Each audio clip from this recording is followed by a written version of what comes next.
The guard suddenly plummeted like a clumsy fertilizer ball, crashing down as the captain nonchalantly showed off, ignoring the tank getting sprayed. The astronomer hurriedly called the Phantom to get moving, creating a clone to distract the guards, then zipped off to deal with the chaos, while the tank was quickly revived under Flying Bell's magical healing. Yet the captain's selfishness had everyone rolling their eyes, but he showed no shame, bragging even more about his leadership status. "I am the leader." Just then, a comrade used the superpower to magically open the base door, preventing a potential catastrophe. The crowd filed into the base, greeted by a surreal sight that felt like stepping into a bizarre dream, with half the room as dry as a desert. The other half was filled with seawater.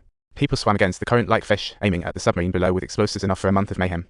But hoisting the torpedo, the Fountain sensed purifiers approaching, already less than 500 of them in the snowstorm.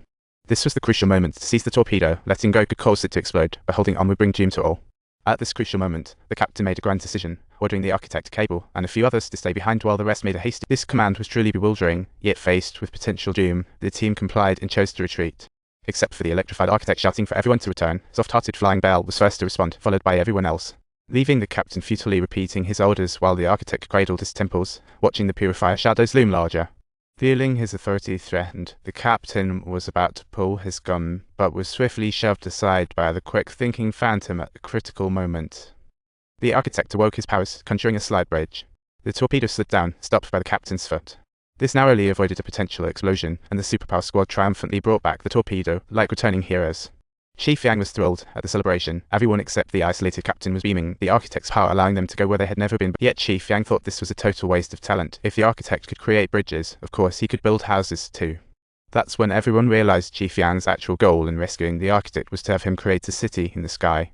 This city would be wholly independent of everyone's consciousness, unreachable by purifiers or any other decision-makers, like a dream utopia. Everyone could live happily there, and everyone was stunned by Chief Yang's vision, but the architect felt a tremendous pressure, as hope slowly faded from his. But under the hopeful gazes of the crowd, he could only nod reluctantly, as Chief Yang planned to set off the next morning with everyone from This decision was risky, but he believed waiting would worsen matters, sap morale, so here the astronomer lead and stretched the captain of duties.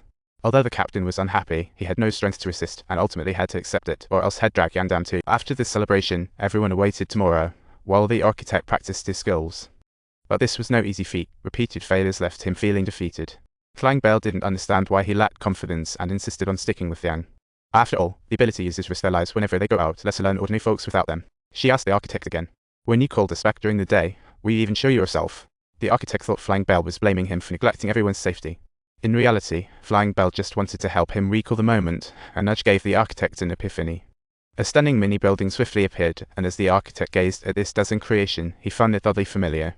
Curious, he wanted to check his own room. The architect's dreams were growing clearer, indicating his memories were slowly coming back. Wandering through the architect's dream, Flying Bell felt a sudden jealousy towards a woman in a car, but the architect still couldn't remember who she was. The two embraced, unaware of the captain watching outside, with the morning sun shining the next day. Everyone busily packed for the migration, while the captain covertly took an explosive resonator and hid it in his pocket. This was the astronomer's invention, lowering purifiers for destination. Everyone disembarked, filled with hope, rushing toward the future. However, they hadn't gone far when the Phantom journey reignited. The best choice now was to return to the gathering point immediately. But Chief Yang felt the risks were always lurking like shadows, leaving it to the astronomer to make the call. The astronomer was an excellent scholar, but hardly a competent leader, immediately turning to the captain for advice. Just what the captain wanted, he suggested they leave two ability users behind to guard the others while the rest scattered to scout out safe paths. Chief Yang immediately suggested that the architect stay behind, frequently consulting the captain about the amusing tales of their migration. This migration was far more than just a simple move, as the captain had a good laugh with Yang about the whole situation. The architect, unable to bear the provocation, decided to venture out alone, making his way down the slope to the land's edge. In the distance, clouds swirled as planes hovered, when a purifier lunged at the architect from the mist. But Chief Yang had already anticipated all of this, sending someone to magically save him while the purifier was still reassembling its body. They hurriedly regrouped and rushed back to the main forces, frantically warning everyone to evacuate. Seeing that the architect was unharmed, the team rushed in and snatched his backpack, quickly binding up the resonator attached to him. Everyone then realized why a supposedly safe path was infested with purifiers. The captain desperately tried to defend his innocence. He resorted to selling Yang's secrets but was timely interrupted, dissolving into a purifier without bleeding. It turns out he had already been infected by the purifiers, and the ability users patrolling other areas returned, bringing back a horde of purifiers. Former allies were ruthlessly taken down, and all the ordinary people were slaughtered. As guilt piled up, the captain wished to die alongside the purifiers, but they dismissed. The remaining survivors returned to the bus only to find Chief Yang had already slipped inside, but the purifiers blocked their way. With no choice, they fled in another direction, but they were unable to return to the gathering spot, and it was only a matter of time before they were caught. At that moment, the sky suddenly split open, and the architect felt a whirlwind around him.